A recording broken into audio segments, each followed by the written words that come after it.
Yes. Hello, welcome to episode 32. Today we're going to chat about tangible things that we do or concrete things that we do to promote ourselves and our business. Just kind of a takeoff of episode 22, which is about personal versus business branding. So concrete things we do to market ourselves. Good morning, Veronica. How are you? Good morning, Jillian. I'm good, even if it's cloudy outside. I have my cup of coffee Ready to roll, ready to roll. and ready to crack a roll. Yes. Cool. You excited about this topic? Yes, actually, it's I do like the topic, and it's one that keeps on coming back. And I do remember a couple of years ago, before the pandemic. Do you remember the time? Way back when, yeah. When we were speaking at conferences that we are restarting now. Yeah. Was the European Women in Tech conference, and I was a speaker there talking about personal branding actually, and how to promote yourself. And it's very hard to, especially to explain to people that are just starting, the difference between personal branding and company branding, and also how these two are connected, because you can't really take one out of the discussion. It's not even chicken and egg type of thing. They are just way too connected. Yeah, symbiotic for sure. Yeah, I think Exactly. it's interesting because when the topic for today, right? What do we do to market ourselves and our business?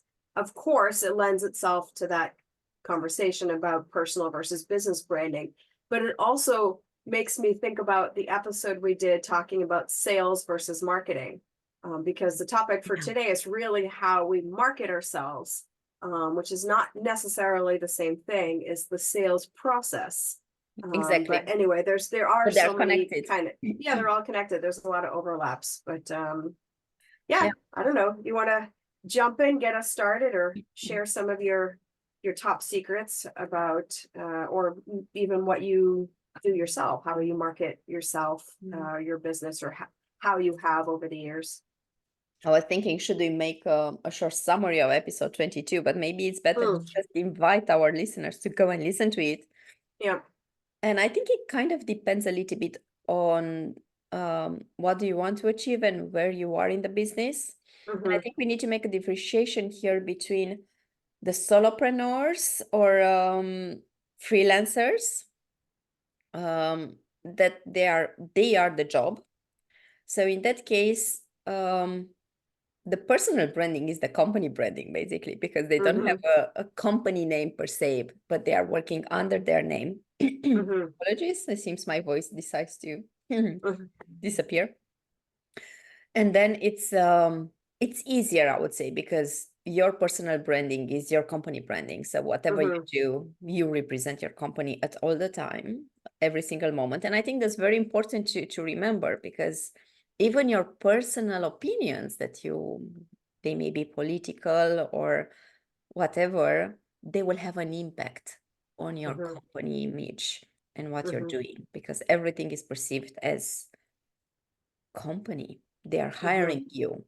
And especially if you're a graphic designer, for example, or someone very creative, a lot of your influences, of course, they will be reflected in your work. Even if you're professional, you keep them out, but it's part of your creativity, right? And a difference between when you're creating a company brand. And I'm pretty sure I mentioned that when I launched Spin Ideas in 2017, I was working in parallel on my personal branding, but also my company branding, because I knew I want a company, I want people to work with me, and I don't want to be a freelancer. So if you want to build a company, it's very important from the get-going to start working around the company brand. What does the company stand for? What do you want to who do you want to target? What do you want to express? What we use the term of word bank. Like, what are the words you want people to use when they are speaking about your brand? And to work towards that. And you are using your personal branding and your network to promote the company brand, because it's something very new. No one will going to know about them, but they will know you are behind the brand. Yeah. So they are, as you said, symbiotic. One can't exist without the other. But I think the first thing that you need to consider is, what do you want? Do you want to build and have people working for you? Mhm. Or do you want to, you are the main character of that story? And that will dictate how you approach it. And afterwards, the tactics are actually the same. Mm, Because what do you do in order to promote yourself? You need to express your ideas, your opinions, the thought leadership, and you do that through content, social media, going and speaking at conferences, workshops, master classes. It's very mhm, popular to write books. You can do that. mhm, It's a very good way to express. Uh, Networking, being present, and just sharing your opinions and your mhm, knowledge on the team. So we are not reinventing the world, and we are using the same thing.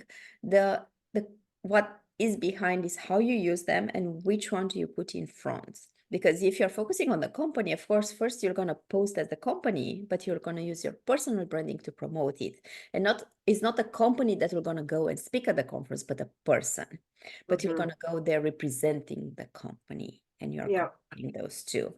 So that's the difference. But if you're a Mhm, freelancer, you're going to go there and you represent, I'm the one, so come to me. mhm. Yeah, it's funny. I was, as you're describing that, I was visualizing it and also thinking for some reason my mind went to food. Yeah, Are you hungry? shocking. Yeah, I don't know. But I was thinking about the marketing piece, and in terms of, you mentioned all of the tactics and such, but on the marketing side, I was thinking it does matter so much. It's so important to know what your brand is and to Mhm. have kind of yeah, consistency in how you're presenting your brand, right? So for Right. example, this food situation is like, if you know you produce some sort of a, I don't know, fruit tart or something, it's, would your, based on your brand, is your fruit tart going to be in the like bread aisle, is it going to be in the fruit aisle, or is it going to be like in the organic section, or maybe it's not even in available in a like supermarket, maybe it's only available in certain boutiques or something. So it's, where do you associate, what do you want your brand associated with, what types of organizations, what types of people, which type, what type of events, etc. I think that's an important piece to be aware of and to hopefully be proactive around.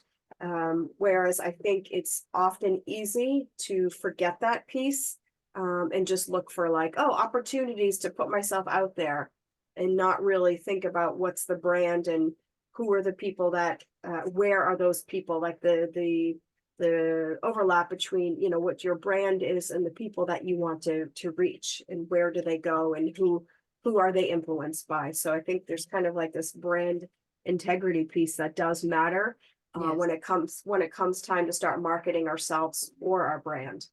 I love the fact that you brought this, and I always call this the values. What are your Mm, values, and how do you want to be presented? And let's link the first step of the spin methodology, where basically we talk about this. How do you want to be perceived? Um, mhm, and it's not about being present in the market; it's being present in the right spot, as you said. mm, Because I love the food analogy. It's, yeah, how do you want to, who are you targeting? Who's your mhm, audience? And mhm, first you define what you stand for, what's important for you, and then you go to see who do you want to target, because the food art, yeah, can be anywhere, mhm. right? It can be pre-packaged in a box on the shelf that you can, You it can don't even last need, for, you don't have to open it for, exactly. you can be like, the, what do you call the, oh, what is the one, the fruit bread, the, what's it called, the, oh my Sure. gosh, I'm drawing a blank, the Christmas bread with the like candied fruit in it that lasts for like 6 years, that Christmas bread that has, oh my gosh, somebody listening right now is like, yes, I know what it is. And they're I saying see. it, but I can't hear what it is. So that Just it write it can last down. forever. Yeah, exactly. Anyhow, Definitely carry you on. don't want to eat that. If it can last Right. forever, that's a It's, big sign. You don't want it. oh, it's on the tip of my tongue. Anyhow, go ahead. I hope it will come by the end of the Mm. episode, because I really want to know now. Anyhow, what were I saying? I Yeah, know. but depending where you are, that will dictate actually, like, are you organic? Are you like, what are your values? What do you want? Do you want to last forever? Is that your value, that you can be found by anyone anytime, to just step into your analogy? Or do you want to be organic and you're addressing a specific niche? What is important for you? Mm, And mm, then you can actually look at the audience, and that will dictate to you, where do you want to be? What conferences do you want to speak at? Because you can't be present everywhere. You don't have the time, first of all, the energy, or the money to support that. mhm, And mhm, if you're only speaking and you're a solopreneur, then who's doing the work? mm. So you need to be selective. Yeah, I think so. That's and kind of shifting gears and just speaking from personal experience and how this shows up for me in my, in my efforts to market myself and my company. One of the things I do, one of the first things I do is what I think of as, I guess, strategic seed planting, Mhm. right? So it's kind of an extension of what we were talking about a few moments ago, is really looking at what are the opportunities that are out there and then being selective about which ones I put in my basket, kind of a thing, right? So for what events I attend, yeah, networking, which groups I'm networking with, Right. and who I'm making introductions with as well, because that starts to build kind of some social capital, some social equity. So the relationship building piece, what events, content, what content I'm consuming, Mhm. and or sharing and or creating. So that strategic seed planting piece is actually quite effective, because then it's not just about people seeing me, but it's leveraging the association that they have with this other group or other kind of consortium of brands or locations, etc. So Exactly. And sometimes how that to can kind get of it. lift it up. Yeah. Yeah. And also it's a very nice way to show them where you can meet face to face. Maybe they are not ready to actually get in touch with you to work with you, but they are curious to meet you.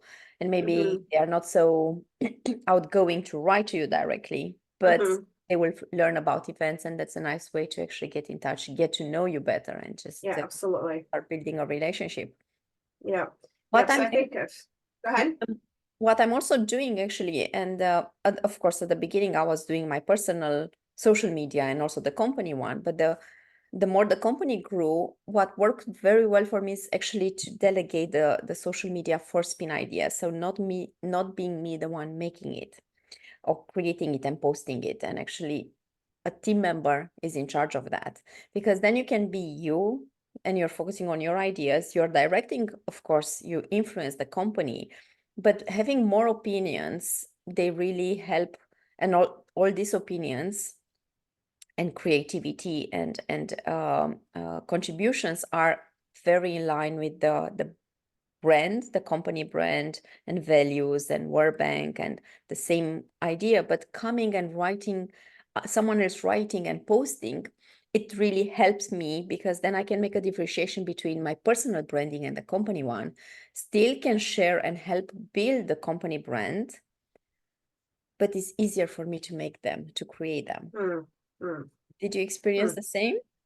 Yeah, I think the yeah, again, that overlap between the branding and then the actual marketing side. And with respect to social media, I've actually had this conversation with a number of other folks. And in the episode 22, I relayed one example specifically about Orbit Media and how the company itself, the LinkedIn page of the company has, like, I don't know, 9,000 followers or something.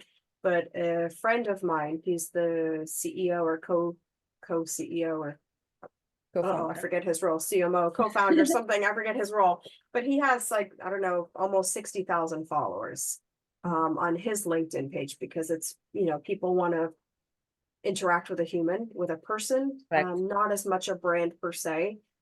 So I think about that. And then it also comes into play in thinking about publishing content in terms of newsletters, etc. So for me, I think, yeah, publishing on social media, trying to, a bulk of it is through my own personal kind of profiles, because that allows the opportunity for me to interact with people. But also I feel like on the brand side, it's to keep it relevant and to still have an opportunity for people, to see that I'm active. We're a living, growing kind of organization, right? And for some people, they might just want to know, it's like at an arm's length. They want to know what's going on, but maybe for whatever reason aren't jiving with me personally, or they just want to know, kind of a few layers removed, what's going on. So, because I do a similar thing, I'm interested in some companies that I'll follow, but I'm also interested in the perspective of some of the people within that company. So I try to leverage both. Yeah. And then again, it depends on every, channel is a little bit different in how we're showing up. But I think for sure the strategic seed planting is one of the things. The content is another. Same thing with podcasting, and the same thing with workshops and speaking. Same idea. How am I presenting? Am I introducing myself as How do you show up? Entrepreneur for 25 years? Am I the founder of the Jillian group? Like, there's different ways to leverage different scenarios, always to have integrity, but still, There are different hats that you're playing. Yeah, exactly. You're wearing and different roles that you're playing, and you need to show up slightly different. Yeah, exactly.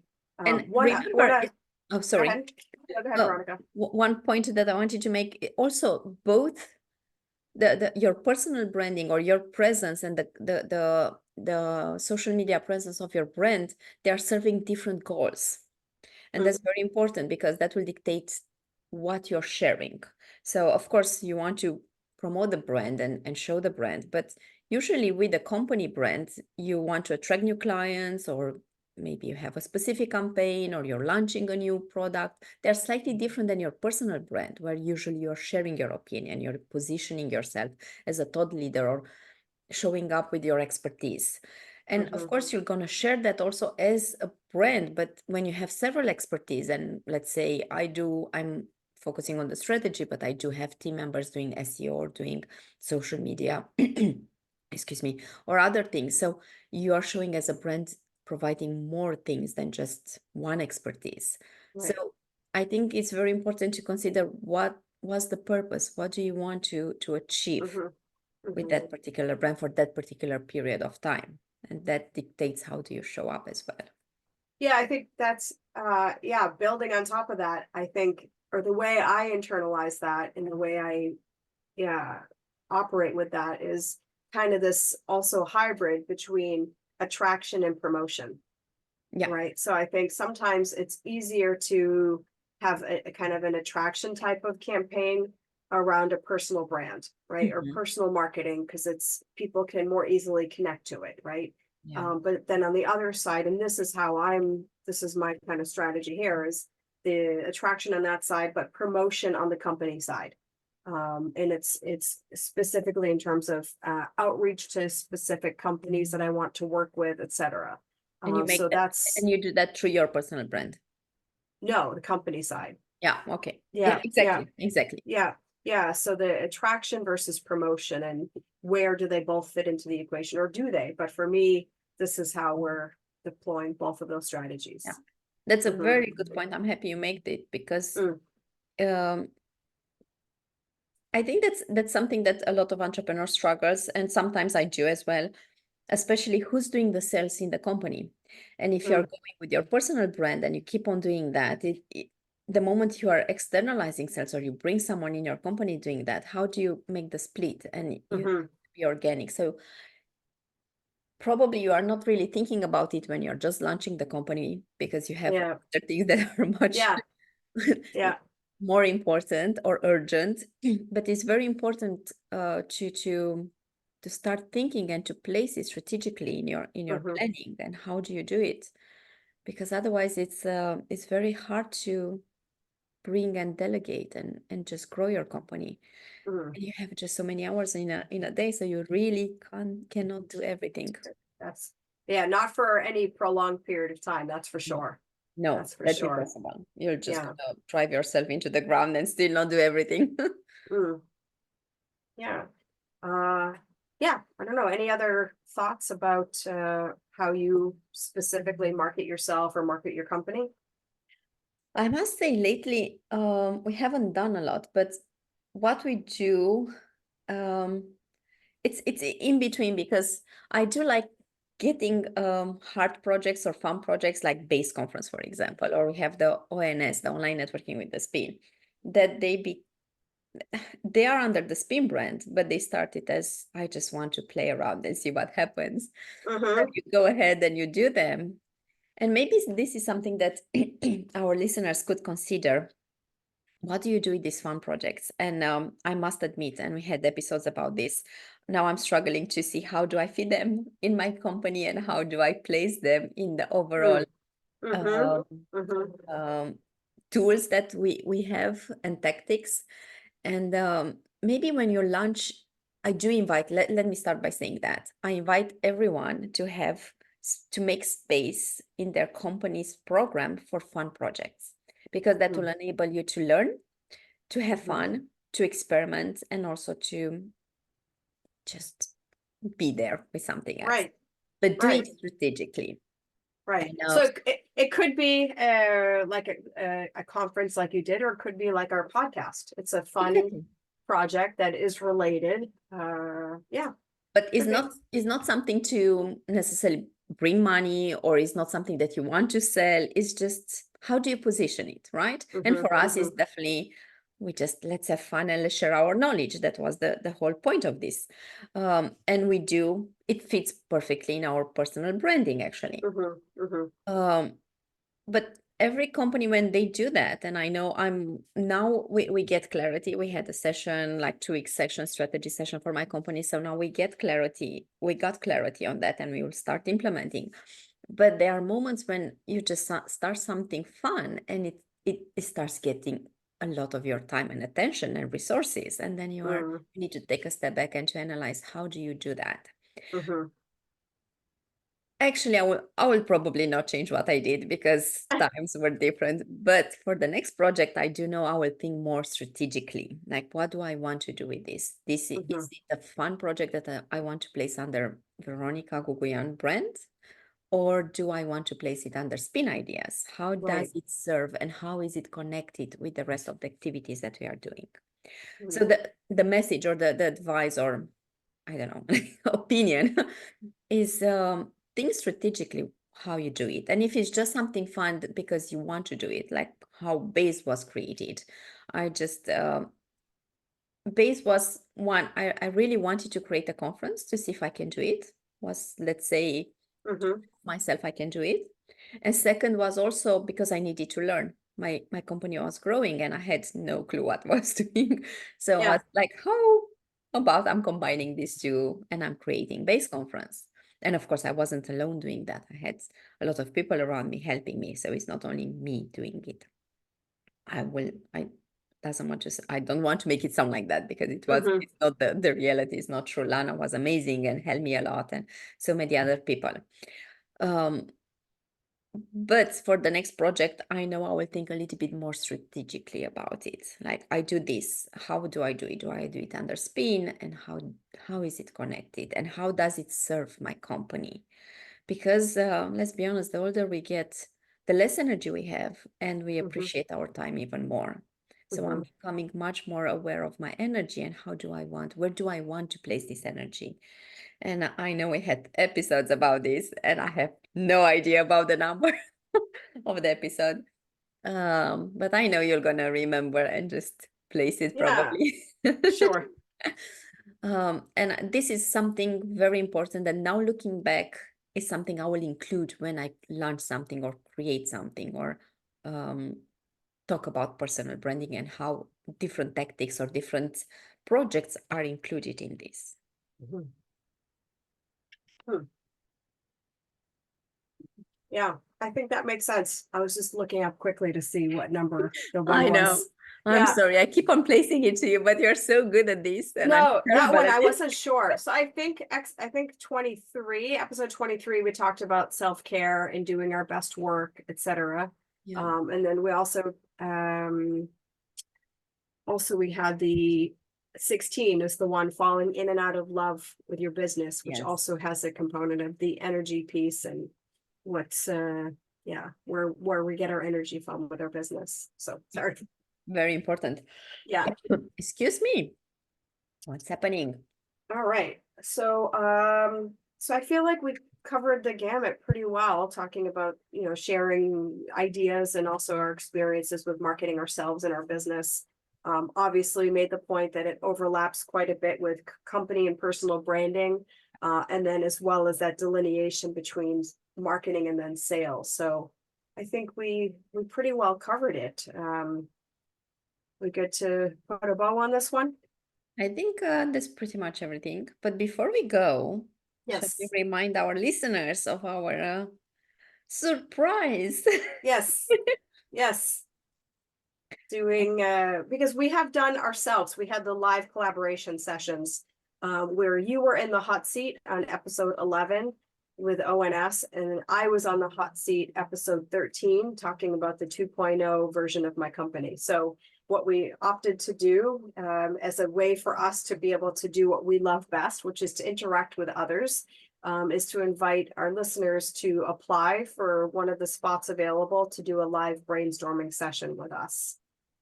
So you'll see the link in the show notes, and we, welcome anybody who's listening to apply for a spot.